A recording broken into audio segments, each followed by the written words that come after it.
Hello everyone. So today I will be talking about lumbar spine examination. So myself, Dr. Sneha Bhatia. So before I start with my lecture, I would like to request my audience to please subscribe my channel, to press the bell icon to get notified for the next video, and share this channel with your friends. So in case of the assessment of the lumbar spine, we have to assess the lumbar spine as well as the hip joint and the sacroiliac joint. We have to check for the referred pain. So what is most commonly seen is in case of hip joint pathology or sacroiliac joint pathology, the pain can be referred to the lumbar spine and the patient will come to the OPD with the complaints of the low back pain, and but the primary pathology may lie in the SI joint as well as the hip joint. So examiner must remember that while examining the lumbar spine, we have to also check for the SI joint as well as the hip joint. And some radiation of the symptoms in case of nerve root compression can also be there. So sometimes the patient will also complain of pain in the posterior aspect of the thigh as well as the posterior aspect of the calf muscles and the sole of the foot. So in that case also it is necessary for the examiner to check for the adjacent joints. For example, if the patient is complaining of knee pain, that can be because of the radicular symptom, but just to rule out that there is no primary pathology in the knee joint, the examiner must assess the knee joint also. So, with the history taking, the examiner will get clear-cut idea about the signs and symptoms and the chief complaint of the patient. So, depending on that, the examiner should carry out the hip lumbar joint examination. So next, we have to consider the history and the patient signs and symptoms along with various tests and movements before diagnosing the lumbar spine problems. So in case there is any history of accident or there is any history of trauma, then the mechanism of injury, what was the mechanism of injury, also the examiner should ask to the patient. And then if some movements are painful for the patient, then the examiner must ask the patient to perform the movement and then to see whether those movements are increasing or decreasing the pain of the patient. So coming to the active movement examination, we have to note whether there is any difference in the range of motion and the willingness to move. Willingness to move means if the patient is having pain in the forward flexion, then he will avoid to bend forward and he will feel apprehensive. He will be apprehensive and he will not allow even the examiner to do the movement. He himself will also not do the movement. So that is called as willingness to move. In case of the lumbar spine, there is also fear avoidance behavior that is noted. So, what is fear avoidance behavior? Because the patient is having pain while performing the lumbar flexion movement, the patient will have the fear in his mind that if I do the lumbar flexion, then it will pain. So, he will try to avoid the movement. So, we have to, examiner should also look for if the patient is having fear avoidance behavior. Most painful movements should be performed at the last. So whichever movements are most painful for the patient, those movements should be performed at the last. Now, according to the classification, the lumbar back pain or the low back pain can be classified into non-mechanical and the mechanical type. So in case of the mechanical pain, the movements will provoke the pain. So there will be at least one movement which is increasing the pain of the patient. May it be flexion movement or it can be extension movement. But in case of the mechanical low back pain, there will be a movement which is increasing the pain of the patient. So we have to, while we are taking history also, we have to specifically ask the patient whether there are certain movements which are increasing the pain of the patient, and opposite to that there will be certain movements in which position or while performing those movements the patient may have relief of symptoms.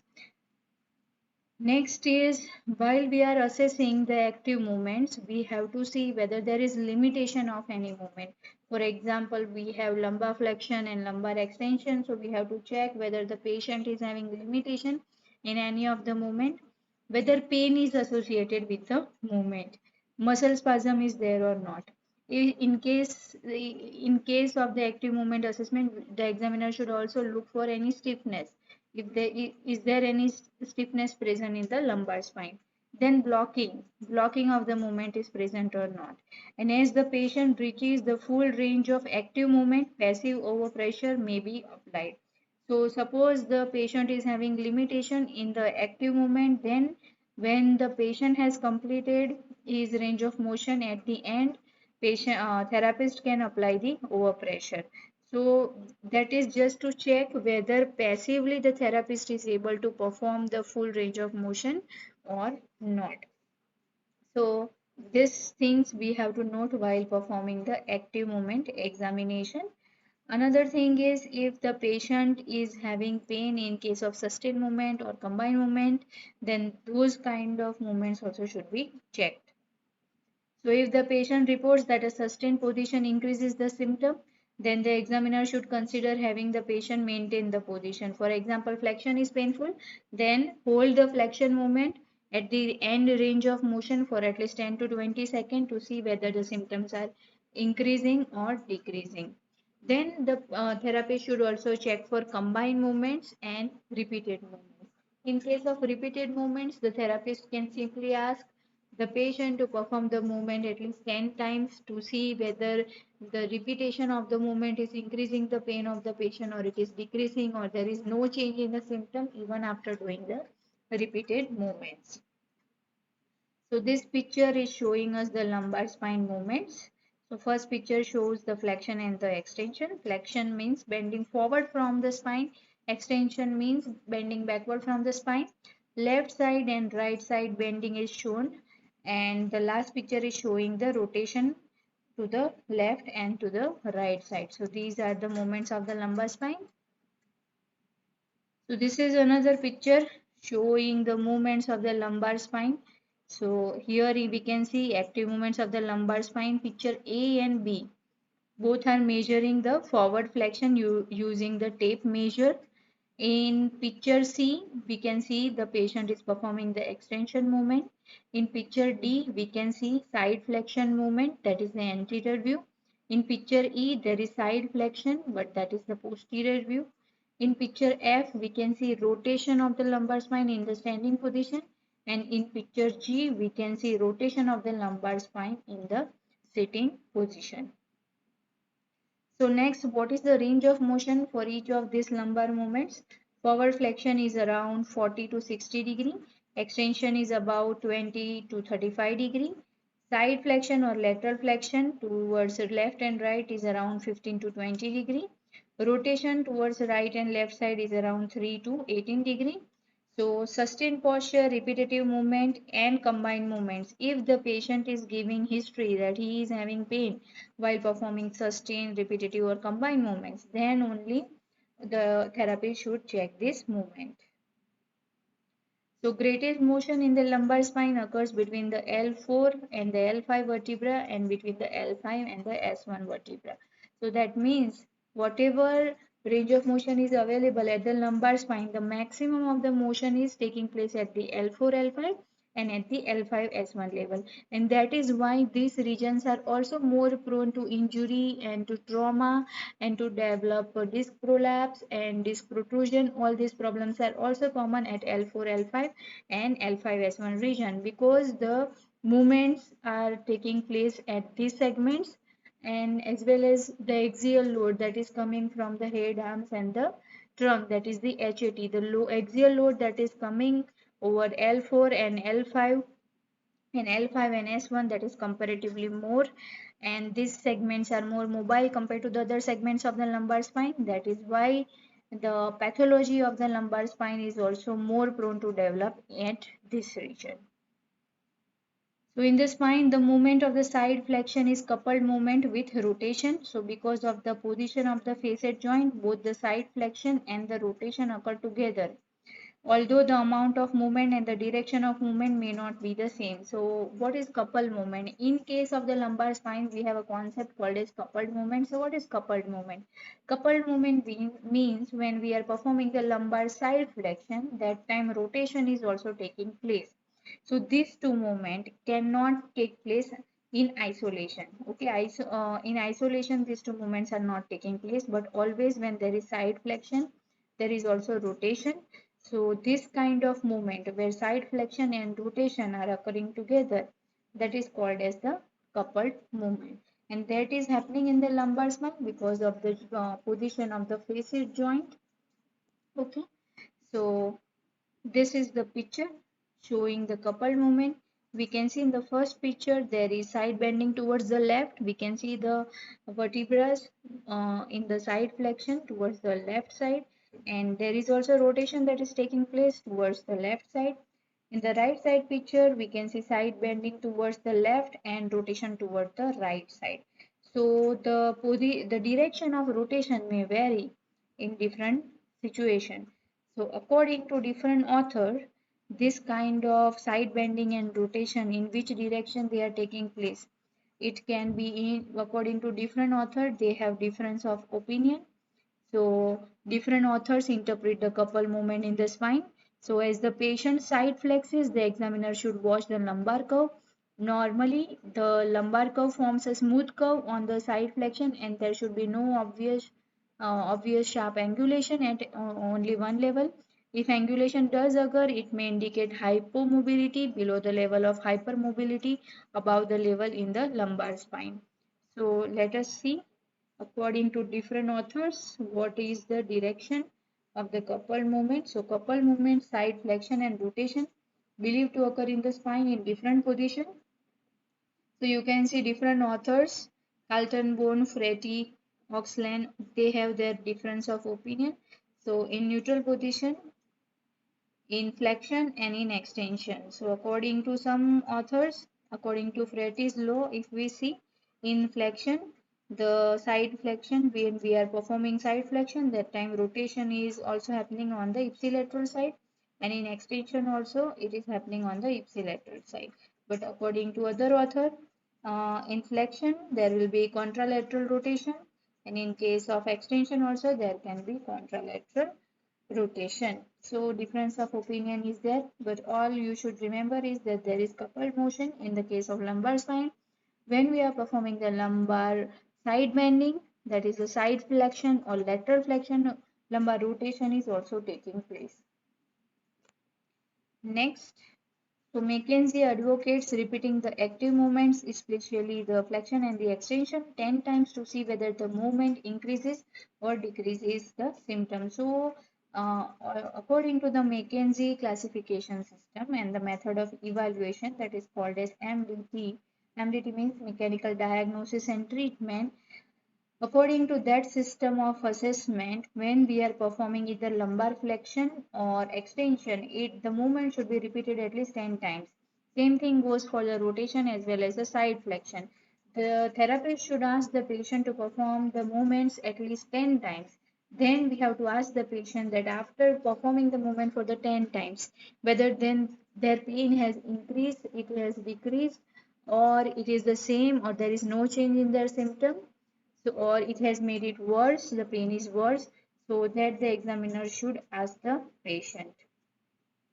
Side gliding movement also should be performed, and rotation also should be performed, and repetition should be done. So if there is a limitation in case of side flexion and rotation, then capsular pattern of restriction also can be suspected, but a capsular pattern in one lumbar segment is difficult to detect. So next, there is assessment of the combined movement. So what is the combined movement? In picture A, we can see lateral flexion in flexion. So in the picture A, we can see that the patient is already having first movement is a lumbar flexion. Along with the lumbar flexion, she is going for lateral flexion. So that becomes the combined movement. In picture B, we can see lateral flexion in extension. So in picture B, the patient is standing in extension. So she is performing extension. Along with that, she is performing lateral flexion towards the left side. In the picture C, we can see rotation and flexion. So in the picture C, the patient is in forward flexion position. Along with that, she is rotating towards the right side. In picture D, there is rotation and extension. So in picture D, The patient's lumbar spine is in extension. Along with that, she is rotating towards the left side. So when we are checking two movements together and asking the patient to perform two movements together, that is called as the combined movement. So examples we have seen, combined movement can be either lateral flexion in flexion, lateral flexion in extension. It can be rotation in flexion, rotation and flexion, and rotation in extension. So there is something called as quick test. So what is a quick test? So when the patient is while the patient is in standing, a quick test of the lower peripheral joints may be performed, provided the examiner feels the patient has the ability to do the test. So the patient squats down as far as possible and bounces 2 or 3 times and returns to the standing position. So this action quickly tests the ankles, knees and hips as well as the sacrum for any pathological condition. So if the patient can fully squat and bounce without any signs and symptoms, these joints are probably free of pathology and related to the complaint. However, this test should be used only with caution and should not be done with patients suspected of having arthritis or pathology in the lower limb joints. In pregnant patient, we should not perform this test, or older patient who exhibit weakness and hypomobility.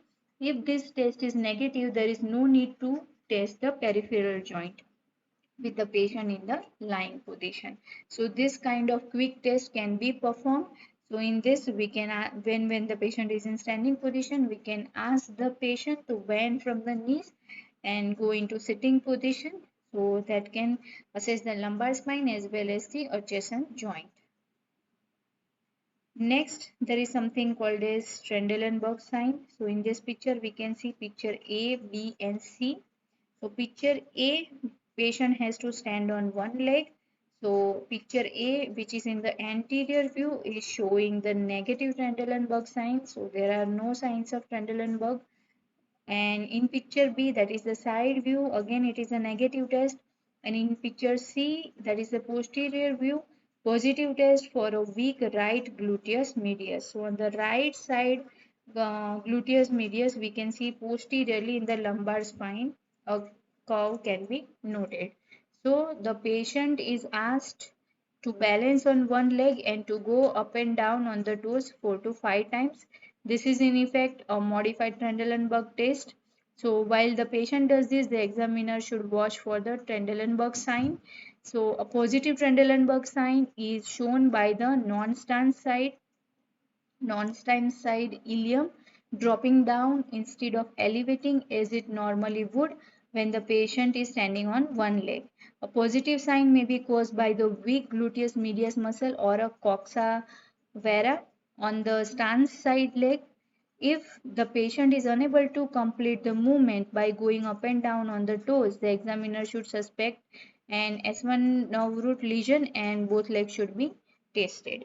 So this is the Trendelenburg sign. Next, we have to check for the functional leg length. So sometimes the patient may also have shortening and lengthening of one side of the limb. So that may also give rise to the back pain. So during the observation stage of the assessment itself, the examiner should note whether there is any changes in the functional limb length. So there is a method for assessing the functional leg length. The patient is first assessed in the relaxed stance.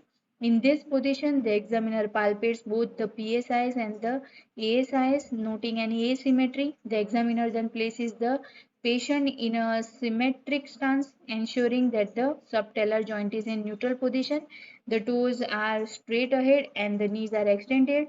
The ASIs and the PSIs are again assessed for asymmetry. If differences are still noted, the examiner should check for the structural leg length differences, or in case of SI joint dysfunction or weak gluteus medius or quadratus lumborum. So the pelvis also may be leveled with the use of the blocks or cards so that the functional leg length difference can be noted. So as we can see in this picture, in picture A, it is normal. So we can see both the PSIs and the crease of the buttock is at the same level. Both the posterior aspect of the knee center line which is passing through the knee joint axis, it is at the same level on the right and the left side. In picture B, we can see short left femur. So on the left side, the femur is short. So that is why we can see that the PSIs on the left side is little bit lower compared to the right side. In picture C, we can see short left tibia. So left side tibia is shorter in case of picture C because we can see the line, the center line which is passing through the knee joint axis. We can see that is lower on the left side compared to the right side. In picture D, we can see pronation of the foot of the left side. So we can see right side and left side. So there is pronation of the foot, left feet, which is very much prominent in the picture D. So this kind of functional leg length differences also should be noted by the examiner.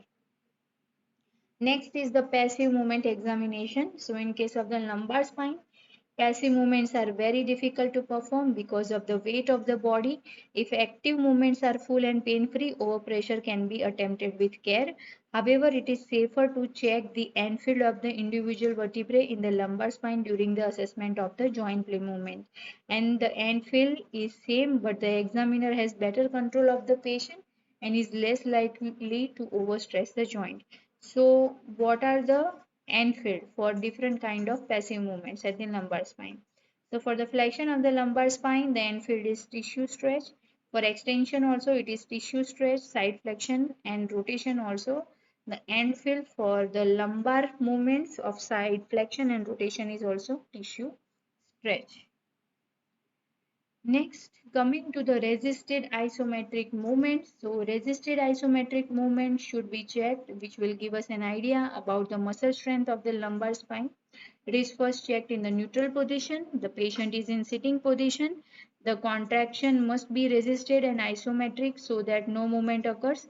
Because of the strength of the trunk muscles, the examiner should say that don't let me move you, so that minimal movement occurs. The examiner takes the flexion, extension, side flexion and the rotation. So the lumbar spine should be in the neutral position and the painful movement should be done at the last.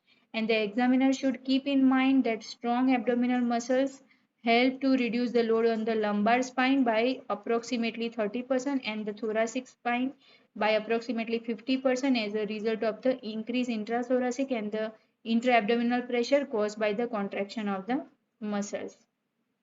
So which are the movements which we should check in case of resisted isometric?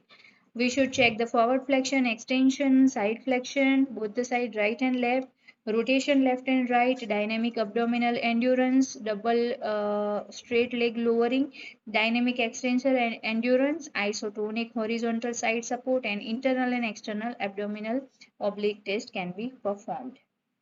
So this is the picture showing the resisted isometric examination. The patient is in sitting position, positioning for resisted isometric movements of the lumbar spine. So in this picture, the therapist is providing resistance against the flexion movement. So in the picture A, flexion, extension and side flexion can be checked. So you can see the therapist hand position to apply the resistance, and in picture B we can see the rotation towards the right side though. So the therapist hand is on the posterior aspect of the right shoulder to check for the rotation to the right side. So we have to perform the resisted isometric movement in case of when the patient is complaining of the movement while that where they are getting the pain while performing resisted isometric movements. So the reference for today's video is from the book David Magee, Orthopedical Physical Assessment. Thank you for watching this video. If you have enjoyed watching this video, then please subscribe to my channel, press the bell icon to get notified for the next video and share this channel with your friends.